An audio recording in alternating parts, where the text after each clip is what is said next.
Shalom everyone, you're here again with another episode of Metsor'a, reminding you that if you want to see more content of my work, you can go to HebrewInIsrael.net. That's the new website address, and there you will find articles and more recordings. Though a lot of my recordings I've shared on YouTube. I also have recordings which were never uploaded to YouTube and will be uploaded in the future. For those of you who've been asking about recordings that you can download, there is a technical problem, and I'm trying to overcome this problem the last couple of weeks. But unfortunately, iTunes is refusing to recognize the website. There's some technical issue that I've tried to read about, and I cannot make sense of what they're saying there. Something to do with art and coding and terms that some of them I have no idea what they are. But I am trying, and I might end up having to upload the recording somewhere else. But the idea is that you will be able eventually to download from the website different teachings that I've done. Some teachings have limitations of size, so I have to slightly downsize the size of the recordings themselves. But eventually, everything will be up there. In any case, this week we are dealing with the continuation of discussion about the tzara'at, the what we call today leprosy, though the leprosy back then, the leprosy today is not necessarily the same disease. But the discussion itself regarding leprosy is a very interesting one, because leprosy, there's no explanation where the leprosy comes from. It sounds as if in certain places, it sounds as if the leprosy develops. In other places, it sounds as if leprosy shows up out of nowhere. So there's this interesting attempt to create a connection between these two between leprosy and sin. And we actually find some cases in the Tanakh that do link leprosy to sin. But the overall discussion in Leviticus and Vayikra is actually about leprosy being something that shows up out of, I wouldn't say out of nowhere. It seems to be that the rules regarding leprosy clearly indicate that this is a developing disease and is not something that necessarily happens poof out of nowhere. Though I have pointed out that it is a tool that's used in the Tanakh by God to remove certain people from society. So we actually have several points here. What is the nature of leprosy? What are other realities of leprosy that we find in the Tanakh? And what is the social condition of a person who has leprosy? So first of all, the leprosy is described in the two parashot, because as you know, Tazria and Metsor'a are basically one long parasha that on non-leap years, we actually read as one long reading, and on leap years, we break them down into two sections. But in truth, Tazria and Metsor'a just are one large block of discussion on the rules of purity. So it opens up with the whole idea of impurity when it comes to being after birth, and then Tazria actually ends with impurities that have to do with other physical, basically physical liquids that can affect a person from being clean.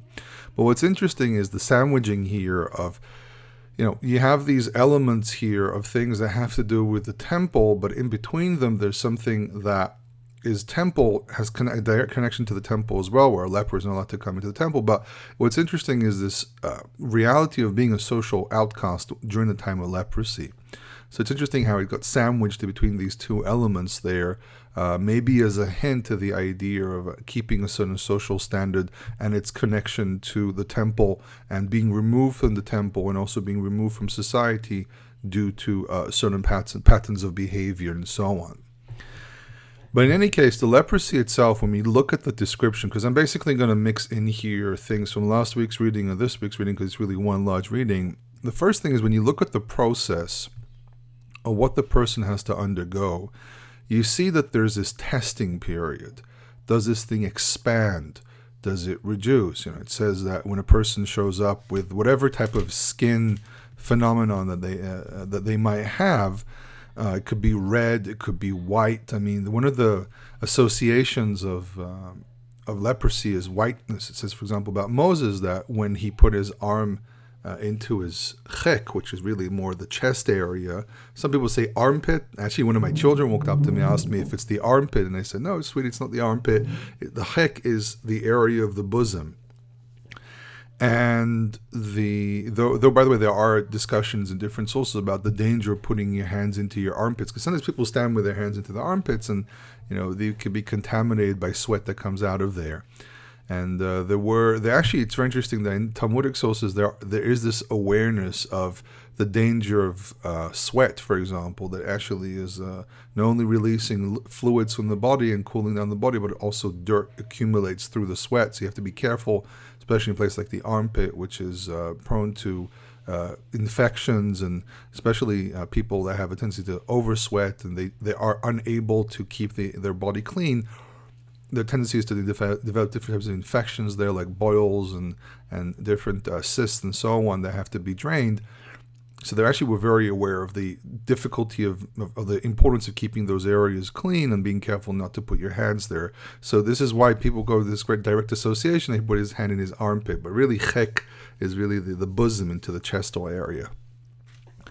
But the description that we have, for example, of tzaraat being specifically white is strongly associated with the idea of tzaraat being something to do with being dead, and that people with tzaraat are some kind of dying people. And that connects also to the social state that people are in, but we'll get to that in a moment.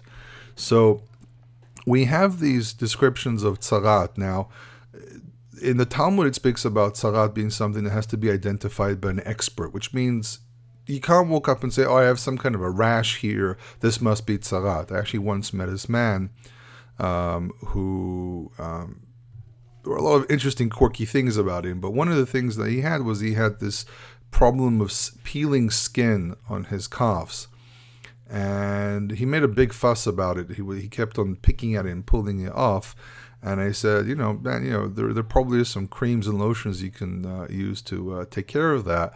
But he ignored me, and he went more into this discussion about it being some kind of tzaraat or some kind of problem. And he also happens to be a Kohen, which I highly doubt, but that's what he claimed he was.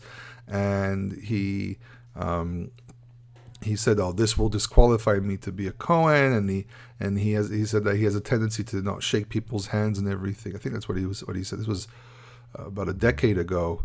That that he is afraid that he might be unclean, so he keeps away from people. And my response to this was, listen, the recognition of what this thing known as tzaraat is, it's obviously not a rash. I mean, this is one of the interesting things about the Torah, that it doesn't turn around to every kind of disease and say, oh, look, this is some kind of curse from God, or it's a curse from the gods or something. It takes a very rational approach. And it says, listen, some things are just diseases. Other things are actually what we're looking for. So Talmud states that the difference between tzaraat and, for example, what they call shchin, or any similar disease, is that a Kohen is an experienced type of specialist is supposed to recognize the difference between one type of skin affliction from another type of skin affliction, where he says, listen, just go to the local doctor and take care of it. Or he says, okay, this already is behaving like what the type of tzaraat that we know. So there actually is a specification of what these diseases are, and therefore it's very difficult today to say, oh, this is tzaraat and this isn't. And especially with the reality today that this knowledge has actually been lost, there is a question of how this would be renewed, and one may and probably can argue that certain elements of Torah have to be renewed through prophecy, that prophecy has to come back into our reality in a much more forward way for us to know how to practice Torah. And the thing is that really when you look at the way prophets are dealt with, you actually see this idea that a prophet does pass down what's known as a Torah. He gives us, the prophet has the ability to tell us what God wants from us, which means that a prophet also has a certain level of authority in Torah, especially if information is lost. The Torah is in the hands of the Kohanim and the Leviim and the judge, which will be in those days. We still have places where sometimes a prophet has to step in and remind us of how things are supposed to be done. And I think it is not necessarily limited just to idol worship. I think it also, and social issues, I think also can be connected to other things such as renewing Torah, especially when certain pieces of information are lost. But the Kohen has to go through a process where he marks the area, and if it spreads under certain criteria and everything. And it's not unusual to find in the ancient Near East similar things. They did have in the ancient Near East, some kind of specialist mentality when it comes to witch doctors and people who are experts in healing and so on. Here, the Kohen is not functioning as a health expert. He's functioning as an expert in the realm of purity, in the realm of the functionality of society when it comes to God. It's not, for example, when people would go to some kind of healer and they would tell him, listen, I got this disease here, or something is going on in my house, and he walks in and says, oh, you need to appease the gods and so on, and you need to do this act and that act. The Kohen doesn't do anything like that. The Kohen is involved in the beginning of the process and the end of the process. He's not involved in the middle. In the middle, the person is involved with himself. He doesn't give a diagnosis where he says, oh, you need to go and throw 7 stones northwards or whatever and put some red paint on your forehead. Kohen doesn't do anything like that. The Kohen goes in and says, listen, I'm recognizing this as a type of disease, the type of tzarat that we know is what the Torah forbids.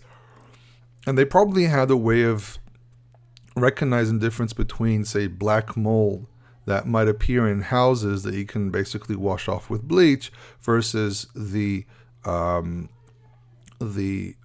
of tzarat for buildings, for example. So the whole process of pulling out the stones and removing part of the earth around the house and so on is an idea of we're removing the infected places so it doesn't spread, but if it re-shows, it means that there's something else going on here. Because if you cut off something which is diseased, and you kind of they probably cut out a little bit more around. They just cut off specifically because there is a threat of it's already creating some unseen spawns in other areas. But when something like this spreads, it really spreads from a center and it goes out. That's usually how diseases work in general. And they probably cut out a little bit around to eliminate the possibility that it spread a little bit more and you can't see it yet. And if it re-shows, you've actually done the treatment and it reappears, then obviously you're dealing with something different. This is not your regular black mold or green mold or whatever it might be. So it's very important to realize that this is not a regular disease that shows up, because there have been people who try to make these arguments of that the Torah is trying to keep some kind of a health standard and things like that. And there really isn't anything like that in the Torah. Back then, what we understand as health is not necessarily what they understood as health. And some of these attempts are trying to make Torah into some kind of scientific thing that it really isn't. People trying to explain how the Torah can describe one thing, it's not necessarily scientific, and then say, oh, but it's really this thing over here, and now it proves it's real. I don't know. I actually don't think that these things this approach is actually appropriate for Torah. But it's very clear that they knew the difference between a regular disease versus tzarat.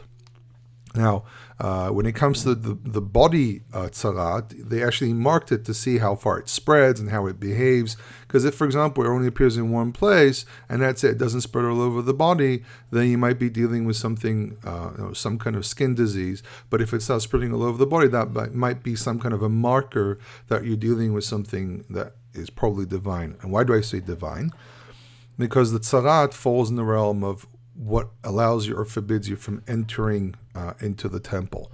The same way that bodily emissions are connected to our power of creation as human beings, that God gave us the power to procreate and multiply, which is you can define as a divine ability. That divine ability, as we said last week, has with it a certain degree of death as well, and a certain level of destruction that we corrupted through the sin of Adam and Eve. The Tzarat here, the same way that those have a divine element to them as well, that Tzarat here obviously has some kind of a divine element, which brought different commentators and scholars to start discussing why does the Tzarat actually appear. And you can see throughout the Tanakh places where Tzarat is some kind of a divine tool, either divine punishment or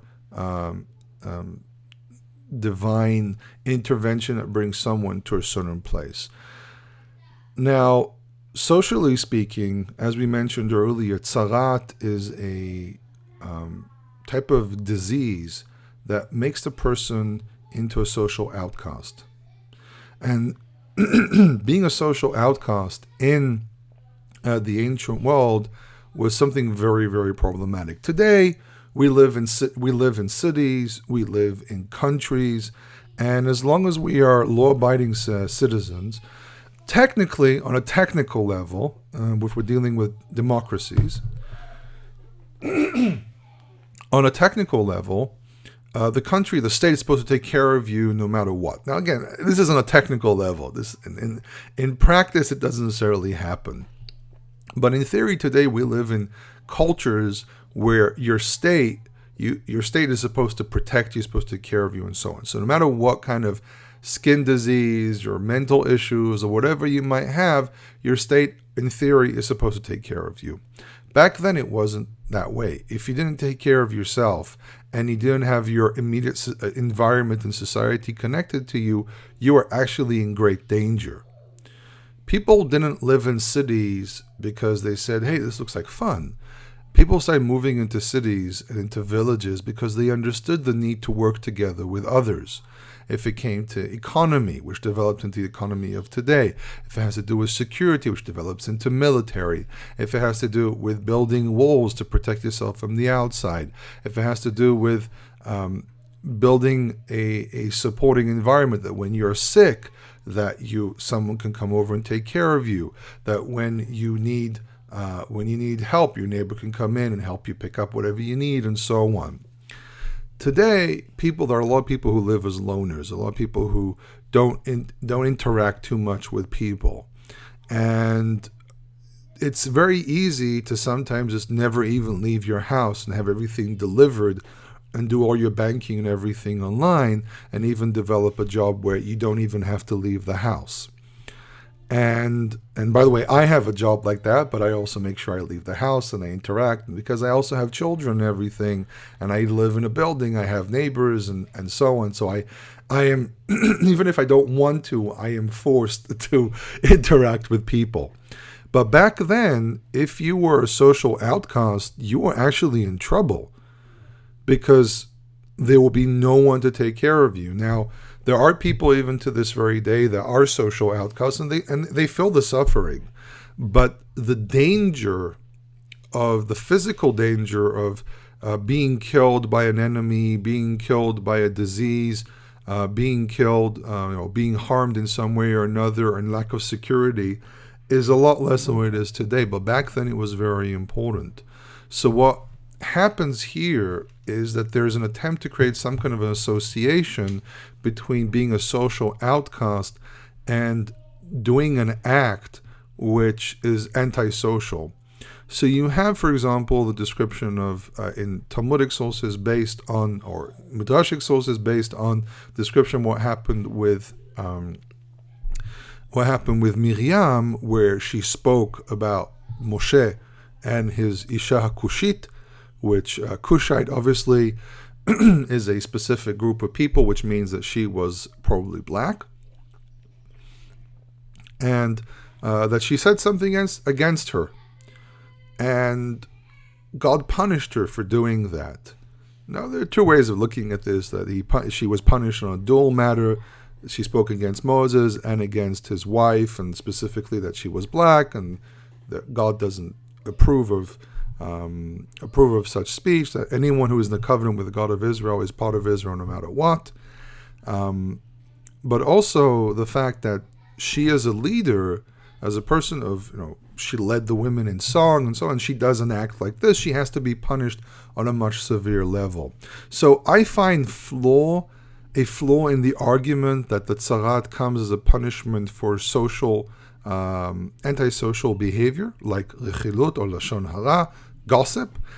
But I think that the hint here is very clear that under certain realities, people were punished by God with this disease to become social outcasts and to teach them a lesson. But the thing is that throughout the Tanakh, we actually have descriptions of people that were afflicted with tzarat, and in some cases they were removed out of society. In some cases, they actually brought them into the Israelite society. So the first case that we actually have is Miriam. Obviously, she's punished for her transgression, and she is removed from the camp, and Metsor'a has to sit outside of the camp. That makes the person a social outcast. And this person has to behave in a certain manner, where the person covers his face. It says, "Yeteh al safam v'al safam yeteh." Bgadav v'yu frumim, his clothing will be ripped. V'al safam yeteh, and he will cover his lip. Safam is the mustache, but really means the lip. V'tameh tameh, and you call out unclean, unclean. Now, what's very interesting here are the first two things this person is supposed to do is ripping the clothing and covering the face. That's actually a mourner's act. And there's this discussion about that the person who is with leprosy, that person is considered to be like as if he is dead. And that's the association with pale skin or white skin, that people who have leprosy, in many cases, their skin will start flaking and turn white because the skin is dying. But it's not the same as the disease that we know today as leprosy. That's a decaying disease. This is only an inflicting disease. But what's interesting is this person is technically mourning upon themselves. They are mourning their status as social outcasts. They are mourning the suffering that they have to go through as a quasi-dead person. And the yelling out unclean, unclean is because when you come in contact with these people, you yourself become unclean. So they are forced as well to do a pro-social act, which is warning others of something bad. That if we take the approach that this also comes as some kind of punishment for antisocial behavior, then they now have to do a pro-social act where they warn others of something bad. So it's very easy to see the connection that people sometimes make between tzarat and lashon hara and tzarat and certain antisocial activities. Now, this person has to go through wait as long as needed to become clean again. And then they have to go through a purification process of 7 days. And this is quite common throughout the entire description here about the heavy unclean states that can exist, where it's always a process of 7 days, and it's always 7 days or multiples of 7 days, and so on. But the 7 really has a very, very important meaning here. Now, other cases of people that were inflicted with tzarat can be, for example, the case of Naaman, the Aramean warrior, where there he actually brings him to believe in the God of Israel, but also his specific case is very unique, that he is purified through dipping 7 times in the Jordan River, and it's done through the instruction of a prophet. So he actually undergoes a very, very different process. But the other thing here as well is that he treated this disease as a regular disease, and he was trying to recover from it until he's told through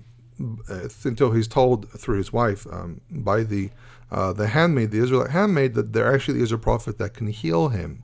But it's interesting that they actually refer to this as a tzarat, and he's not, for example, sent in front of a Kohen to give an assessment and so on. The story there kind of treats the subject a little different. But even another interesting thing is Elisha has the power to remove tzarat, but he also has the power to give tzarat. So there's obviously some kind of a kind of very clear divine connection here between the power of God of causing tzarat to come and the power of God of taking tzarat away. And we see that he takes away Naaman's tzarat, but then we also have where he gives it to Gehazi, his servant, where he says to him that the tzarat of Naaman will cling to you and your children. So it's very interesting to see here how tzarat is being used as a tool to bring someone close to the God of Israel, but also to cause someone to be a social outcast due to their behavior. And you have to remember that in the Israelite culture, you had to show up at the temple 3 times a year.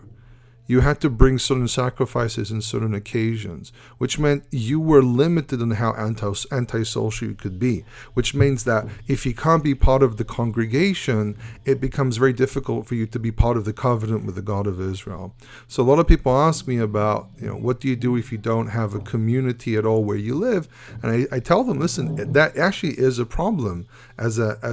As a group of people that have a very specific following, you need to be part of something. You can't just, sit there, as I once said, and some people are upset, but you can't sit on the side of a mountain all by yourself and say, I am Israel.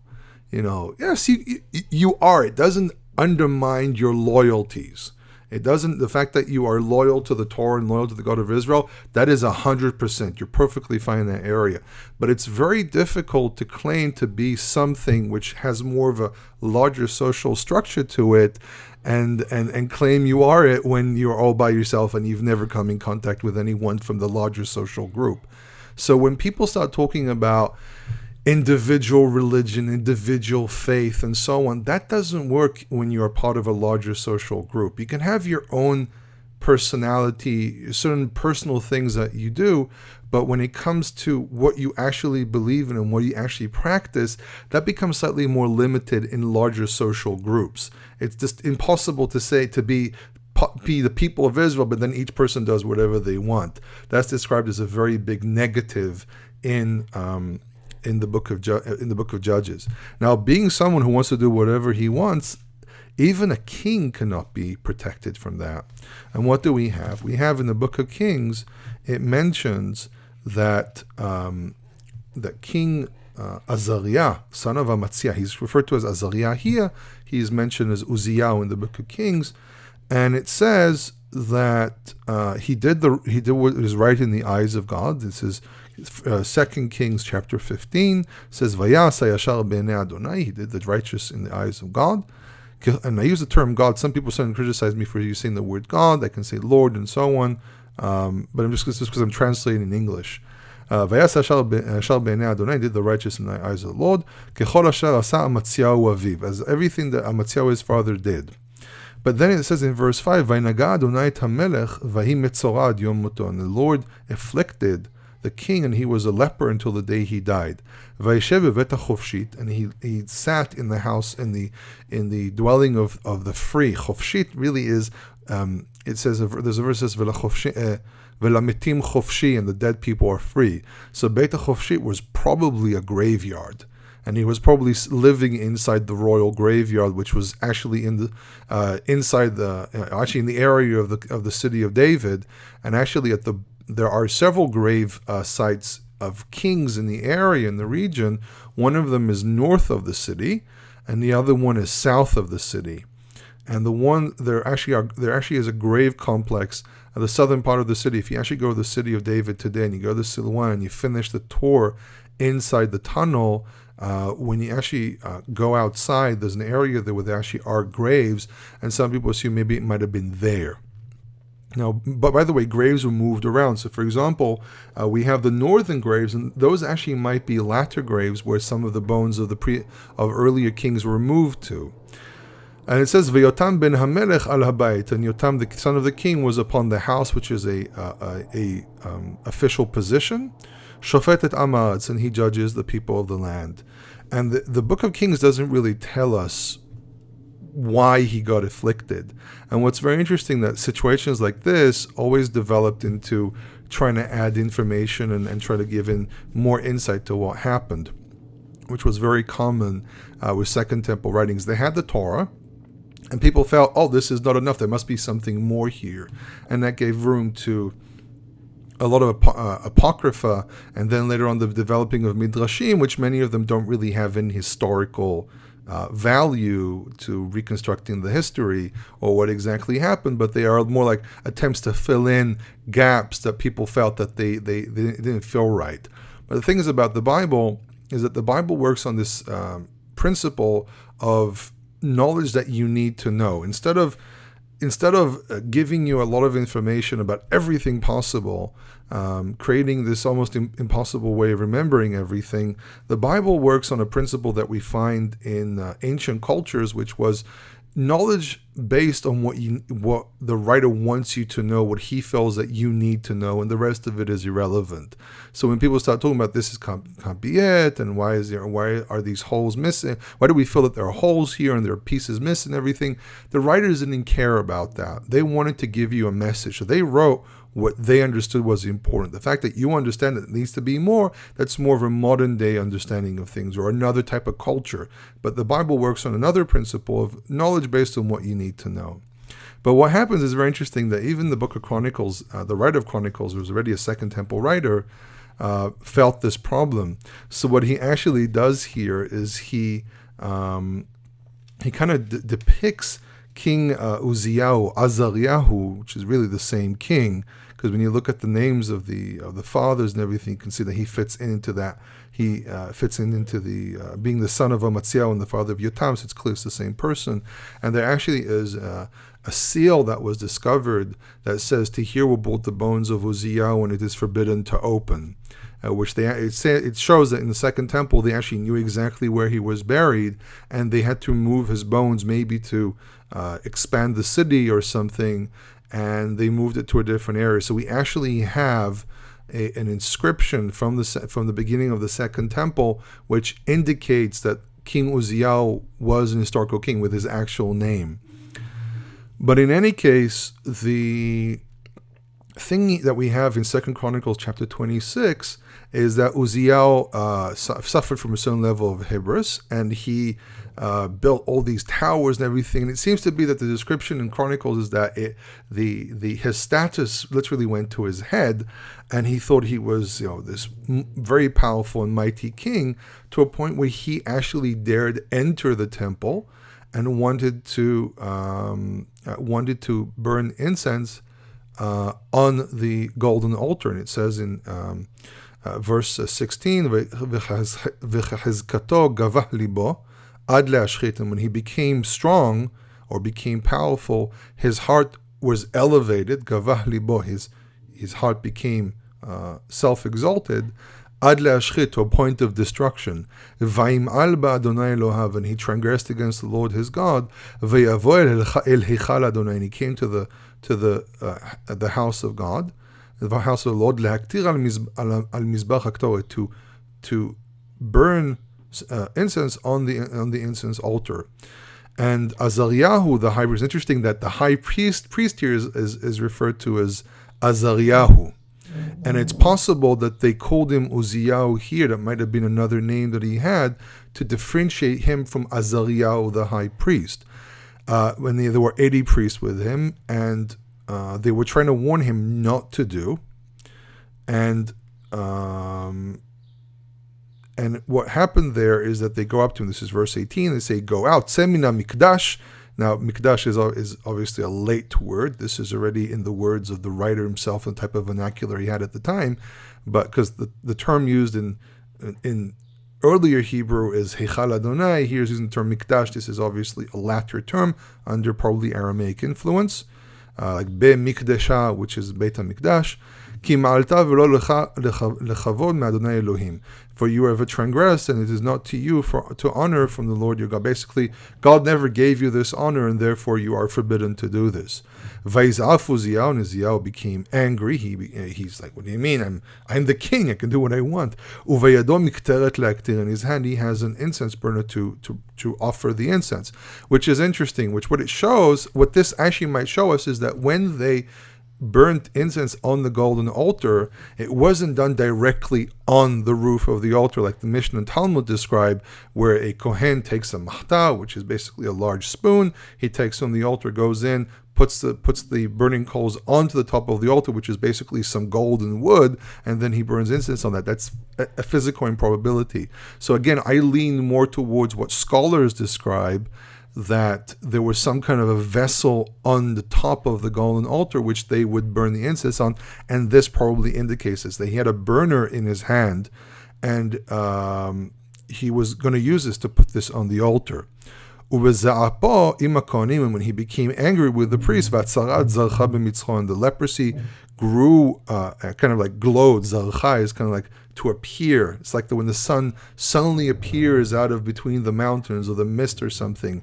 So he uses the word zarach, which is to glow. Really what he means is it appeared out of nowhere in his forehead. Lifnei HaKohanim bevet Adonai, before the priest in the house of the Lord, me'al mizbach haktoret, from above the altar of the incense. Basically, while he was standing there and he's in this very high elevated place, he goes in. Now, it's interesting that he's not.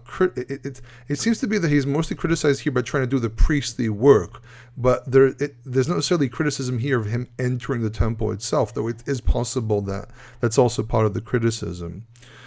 And he turns around to the Kohanim and they see him. This is verse 20, and the association of the Kohanim seeing the leprosy and basically knowing immediately that is leprosy. So the writer here is building it up into the correct due procedure of basically we call it the due process of tzarat, where a Kohen has to see it to declare it being tzarat, and he basically is declared as being unclean, and he is pushed out. He kind of pushes himself out. He runs away. For he pushed himself out because the Lord has afflicted him. And it uses the same term. This is really a quote from the book of Kings. He was a leper to the day he died. There's a Kri situation here. In the Ktiv it's a chofshut. In the Kri it's chofshit. Vav Yud interchanging is not that terrible here.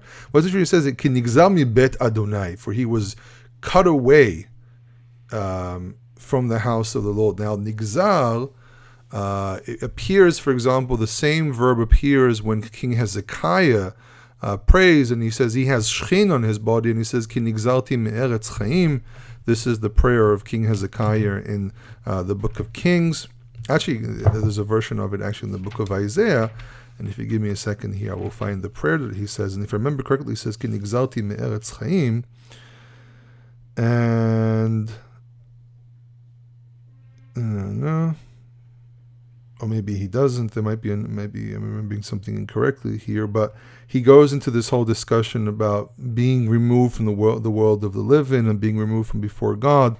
The idea of dying because he has a disease that's going to cause him to die, and in his letter he kind of speaks about this disease is going to bring me to death. So the idea of being, being able to appear before God in the temple and so on is strongly associated here with, if you can't go to the temple and you can't be in the land of the living, you're basically, you're social outcast because of your disease. You are basically considered to be dead. And I think Nigzalti Me'eretz Chaim, I think, is actually in the prayer of Jonah. When I think about it, I think Jonah actually says Ki Nigzalti Me'eretz Chaim. If you give me a second here to find the prayer of Jonah. I don't remember exactly, but I might actually be right in this one.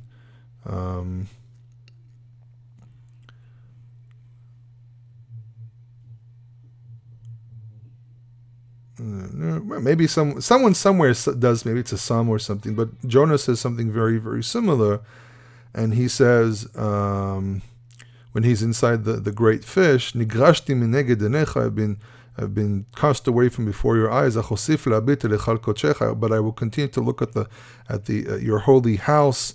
There's this, basically we can see these different prayers of people who are on the deathbed or in a situation where they are removed from the world through afflictions, belly afflictions, or through unnatural situations, that one of the things that they have here is that they are forbidden from entering the temple, which means they are outcasts from before God, and that also makes that person to some degree an outcast from society as well. So we see this very strong association between outcast through disease, which causes outcasts from society, which brings basically to a situation that you cannot be before God in the temple. And we can see this as a theme in these two prayers and this one specific situation with King Uzziah or Azariahu. And I'm quite convinced there actually is a place where it says Nigzarti me'eretz chaim. I just don't necessarily remember where it is, and it's not really relevant, not really that important. But what we see here with this principle of leprosy, and what we can extrapolate from what we know about these different situations, is that to be an Israelite means that you also, this is the kind of one of the conclusions you can draw from this, is that being in Israel also means that you have to be part of the society that surrounds you. That it's very, very important to enable people to come in contact with one another, and one of the peaks of this contact is the ability to be in the temple. But we see in these stories, like the Gehazi with Elisha and with King Uzziah/Azariah, is that it is a disease that can come as a punishment for something, and this is why the person who goes through this process has to bring not only purification sacrifice but also sin sacrifices, because it came as a punishment for something. And that's what we see from the other stories, Miriam, Gehazi, and King Uzziah/Azariah. That's basically why they were inflicted. Now, the Torah then goes into this whole description of how a person is supposed to purify himself. And there are basically two bodily functions that happen with men and two bodily functions that happen with women. And we have here the whole discussion about the laws of Nida, which for those who don't remember, I produced up to now one episode with my wife Naomi over Nida. We are going to continue this, but as I said last week, we are at the time where we have to clean for Pesach, and unfortunately we're just too busy with that. For me to do these recordings is I have to do this sometimes very early in the morning before everyone gets up, and which basically shows how sleep deprived I am sometimes. But the point is that we'll get to it probably after, maybe during Pesach itself as a special recording, because during Pesach there's not going to be a reading, so we might do that as a supplement. We'll see. We'll try to get to it. But we have a bodily function here of certain fluids that leave the male body, and then blood that leaves the female body. Now, with men, again, some people try to claim this is some kind of gonorrhea. It's quite possible. The Torah basically describes that the fluid that comes out of the male body, so now you have to cover your kid's ears, is rar besaro. It kind of drools out. So this is not your regular release of sperm that can happen. This is something that happens is this fluid just keeps on flowing out of the body, which probably is some kind of gonorrhea together, but also some kind of problem with the internal bodily function. Now, something is released through the penis. Then we have the regular ejaculation that can happen. Women have bleeding. There can be a bleeding inside the regular cycle, but then when it goes beyond the regular cycle, it becomes a problem. And then we also have this issue of how exactly they purify themselves. When it comes to male, it's pretty straightforward. If a man has some kind of release of fluids from the body, not during a time where it can be associated with a sexual act, then obviously there's some kind of unclean disease here. Probably this is, unlike tzarat, this is probably something that you can heal with herbs and everything, so you can actually go see a doctor and everything and take care of it. I don't see here an association with with like tzarat, which there might be some kind of a divine punishment here, because if I do that, then we have to start claiming that the menstrual cycle and the bleeding is some kind of divine punishment, which we're not going to say that. For those who want to have a better understanding of it, you can listen to previous recording on Tazria. But what we have here, it says that he needs to wash himself. Now, he needs to wash his hands as well, but also when he is done with it, it says in verse 13, this is chapter 15, verse 13, it says, "V'chibes begadav v'rachatz besaro b'mayim chayim b'taher," that he will wash his clothing and then he would wash his flesh in Mayim Chaim, which probably means clean, fresh water, and not a spring like rabbinic sources say, because Mayim Chaim basically means drinkable water, water that brings life, not living water in the sense that it has the ability to move. If it would have been that, it might have said, Velachas b'sar b'ma'ayan or something like that. The Torah has a way of describing flowing water. It doesn't need to use the term Chaim. And I think also when we go into the purification, in the purification of the Tzarat, it says, for example, if I just randomly pull this out, chapter 14, verse 50 says, V'shachad tzipora achat, and he will slaughter the one bird, ekli cheres al mayim chaim, into a clay vessel with living water. So if this is water that has the ability to move, or this is fountain water that has to still be in the fountain, why does the text call it mayim chaim when it's already in a kli cheres? This is a simple havanat hanikra, simple understanding of what's written. So it seems to be very clear. Mayim chaim is water that can sustain life, which means drinkable water. This is fresh, clean water, instead of bringing some cruddy water, green cruddy water that you might use to make clay pottery or make your bricks or something, that you don't need clean water for that, but you need clean water for this. And the idea of life, bringing life back, that a person has tzarat, the structure has tzarat, the person has a physical disease that makes him unclean, and remember the association of why is the release of fluids from the body unclean. It has something to do with the way we reproduce, but also the curse of death. Again, go back to the previous recording and you can hear my description there. And the idea is a symbolic idea here of using living water that you can drink to be able to purify yourself. Now, a thing that was brought up quite a few years ago by a friend who was in the process of keeping Torah. I'm not too sure where they stand about it today, but this was a person who was in the process of keeping Torah, and this friend said to me, it doesn't say about a woman when she's purifying herself from for her menstrual cycle that she has to wash herself. But the thing is that, first of all, we have the whole story with David and Bathsheba, and it seems to be very clear that she's purifying herself from her cycle, because the text stresses, it says "V'hi mitayeret mitumata." It seems to be the sentence is slightly out of place, it was probably inserted there to point out that she just finished her cycle, and there's a very good chance that she's ovulating, and this is how she became pregnant. I actually sat down with a doctor about this, or fertility doctor about this, to see, and he said that in many cases, immediately after the menstrual cycle, like around if you'd say they have to keep 7 days of impurity, then even if the cycle is only 3, 4, 5 days long, at the end of the 7th day, around the 8th and 9th day, there are women that actually start ovulating. Though ovulation is usually around the 11th, 12th, 13th day. This is actually heard from nurses and doctors as well. But it can happen even on the 8th and 9th day, which means that it's quite possible that she was ovulating in time, and this is why it stresses the fact that she's purifying herself. That's number one.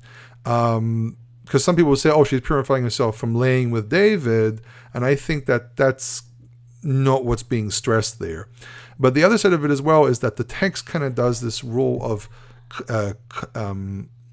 establishing a prototype to the whole idea of purifying oneself, which is a theme in Leviticus, where, for example, a Kohen, when he's unclean, he washes, uva shemesh v'taher, the sun sets, and he becomes clean again. Here, it doesn't mention uva shemesh v'taher, because it already assumes that you understand that from previous chapters in the book of Leviticus. And here, it's just reestablishing the fact that the purification has to come from washing oneself. So the first thing that I sometimes point out is that it seems to be that from the Torah, you first of all have to have a sunset. So you actually have to wash yourself before the sun sets. And even for women that are having their menstrual cycle, towards the end of the 7th day, they wash themselves, the sun sets, and only then are they pure or clean. In rabbinic circles today, because of some associative issues, it was now women wash after the sunset. And That has risen some questions in my opinion, but I'm not going to go into that now. That's something I will do in the recording with my wife. And I've been planning on, trying to find the thing I understand about this is because they say though an impurity of 7 days, it's relatively a mundane impurity. It's not something special and unique. Then they say you don't have to have a sunset. This only happens in specific cases. Or that the washing doesn't have to happen before sunset. What you need is a sunset to happen, but the person does not have to wash. I see a section of the Torah that actually says the opposite, which is the, if I remember correctly, somewhere in the beginning of Leviticus, I can't remember right now. And the principle as well here is verachatz besaro. So there actually is a difference between rachatz and taval. So in rabbinic sources, in rabbinic circles, you need to dip full immersion in water, but here the term is rechitza. And rechitza is a bathing. It's not dipping yourself into a body of water, it's actually washing yourself. And it's interesting, the association of mayim chayim can also be in a kli cheres, in a clay vessel, which means this can also be water that you pour on yourself. The other thing that comes up is there was a person who calls himself a rabbi, I know as a fact that he is not, that has been promoting this idea that to purify yourself or to undergo a mikveh or something, you can actually go to a swimming pool. Swimming pool water is not drinkable water. It won't endanger you if you have a little bit to drink, but the fact that they put chlorine into the water actually makes it unsuitable for human consumption. So this is not living water. This is actually water that can endanger you. You cannot sustain in a society based on water that has chlorine in it. And that sometimes people who are allergic to chlorine or have sensitivity to the high levels of chlorine, they actually get skin burns. This is not drinkable water. This is not mayim chayim. And that's a very, very important thing. In a mikveh, for example, they have to put something that will make sure that there's no diseases, but the water itself, from my experience, I mean, if I've walked to places where the smell of chlorine was very strong, I said, that is not a proper mikveh. But there are cases where most of the mikveh I've walked into actually were pretty, the water was not contaminated with high levels of chlorine. It was levels of chlorine that you can actually drink. There actually is a process for example, if you store water over a long period of time, you can actually put certain substances into it, which are chlorine-like, or are chlorine in small quantities that will prevent the development of decay in the water, which means that you can sustain the water for a longer period of time inside a closed vessel like a plastic jar or whatever or what have you there, but you can sustain this water for a very, very long time and keep it drinkable. That is still drinkable water. And the standard what they had of drinkable water back then wasn't as high as ours, but it wasn't infected with chlorine and things like that. So I have my doubts, serious doubts about, for example, bathing in the sea, doing a mikveh in the sea. Most of the seawater is salty. This is not drinkable water. This is not what we call mayim chayim. So in rabbinic sources, they say, the mayim chayim is only for the man who has this gonorrhea-like type of disease, and it's not. It doesn't connect to everyone. But I think that based on the rule that there's a beginning idea of what does the purification look like, and then just carrying on with that thought in the back of your head all the time, I think that actually does affect everything else here. But the term here, again, the whole idea of verachatz besaro v'mayim, this is not taval, this is not a full immersion, this is actually washing. Obviously, if you go and you do a full immersion, you've still done the same act. So there's really nothing wrong with the principle of a mikveh. I'm just saying on the level of what is expected from the actual individual, especially with the fact that you don't necessarily live next to a river or a fountain all the time, and people don't necessarily have the ability to always go to the river and bathe just before sunset, where everyone's walking back from the fields and they could see them. It's quite possible that they would just bathe at home with water that they would bring into the house itself. But again, full immersion is obviously perfectly fine, but where the term rachatz is not full immersion, it's actually bathing, like, for example, taking a shower. But this is obviously based on pshat. If you have any questions, what Jewish practice and everything, I just highly recommend go to a rabbi, ask them what to do. But because this is something that I practice in my everyday life as well, I know what the answer would be. But based on pshat, it is not. It's not full immersion. It's actually something else. And we actually have the term shataf, the term lachatz, and the term taval. And we actually in the vernacular of the book of Leviticus, or what we can call the priestly writings, if we want to use that type of terminology, all three terms appear. Taval, it says v'taval etzba'o badam, he would dip his finger in the blood, or v'taval et ha'ezov b'mayim. Let's see. It says, for example, in verse 51 in chapter 14, "V'lakachat etz ha'erez," he'll take the cedar tree, v'ta'ezov and the hyssop, v'etshniya tolat, v'tatzipor ha'chaya, v'taval otam badam, and he will take the crimson and the living bird, and he will dip them, v'taval otam badam hatzipor ha'shchuta, v'mayim ha'chayim v'hiza al habayit, and he will dip them in the blood of the slaughtered bird and the living water, and he will sprinkle on the house 7 times. So in the vernacular itself, we see there's a difference in terms of taval and rachatz, clearly different things. When you dip, you're putting into the liquid, versus rachatz, which is to pour upon yourself. And there's also the term shataf, ve'uchatz ve'shotaf b'mayim, which appears later on in Numbers. It's still part of what we can call the Levitical type of writing, where it uses the term shataf, which basically means to rinse something out. So we actually have here a very clear description of different terms, and you can't claim they're all the same. When we have the same, when we're not argue that something has the same meaning, you really have to prove it based on the way it's described. We can have words, we can have the opposite, where one word can have multiple meanings, and you can use it to describe different things based on context. But here, because we have different words, and this is instructions, this is like a technical instruction type of a way of doing things, it seems to be very clear that the terminology here is very specific and very unique. Anyone who argues the opposite really has to prove it. In any case, when it comes to laws of nidah and everything, I will do a special recording with my wife, so we can kind of go into more details about the laws of nidah and everything. In any case, I hope you enjoyed this recording. Again, as I said, don't forget to visit my website, www.hebrewisrael, one word, no capitals, no captions, hebrewisrael.net. That's where the majority of my work is. Obviously, don't forget to visit the Facebook page, Hebrew in Israel. And if there are any questions, any remarks, you can leave comments on the YouTube channel. You can send me an email at hebrewisrael@gmail.com. And again, I need to point out something very important. This is the subject of how to purify oneself from impurity.